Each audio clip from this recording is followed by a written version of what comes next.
Hello, Sophie here with a small cold. Just kidding.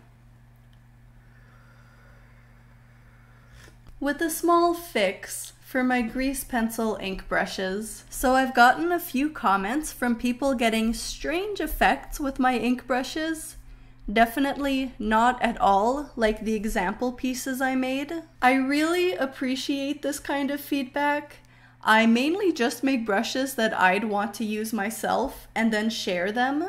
And so inevitably, they're biased towards how I draw. And so the conclusion I came to is that I tend to draw very quick strokes, and so these brushes were made with that in mind. But as soon as you try to make slow, precise strokes with them, they're pretty bad. So I made a second version of these brushes that's great for slow, precise work. And I tested them out with some cat skeletons, because that's what I think of when I think of precise work. And I love them just as much as my other brushes. So you can now get both versions and see which ones work best for you. Maybe alternate depending on the project.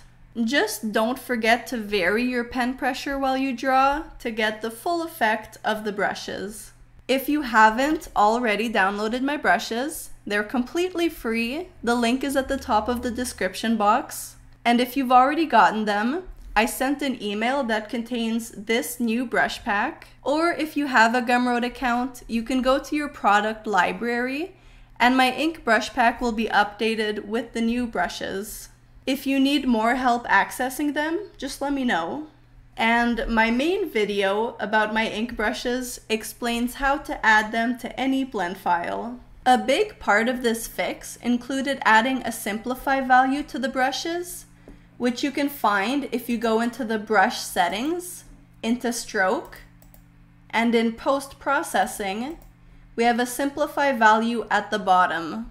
This means that per each stroke, fewer vertices get drawn. And so, as an unexpected bonus, these brushes should run more smoothly on older, slower computers. So if that was an issue for you with my first batch of brushes, I recommend you check these out.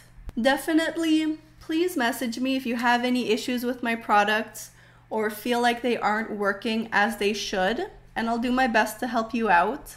I'm most likely to see your message if you email me at sophiejantak@gmail.com. I'm also at sophiejantak on all social medias. Thanks for being here and for being such an awesome, supportive community. Take care. Hope you're doing well. Talk soon. Bye.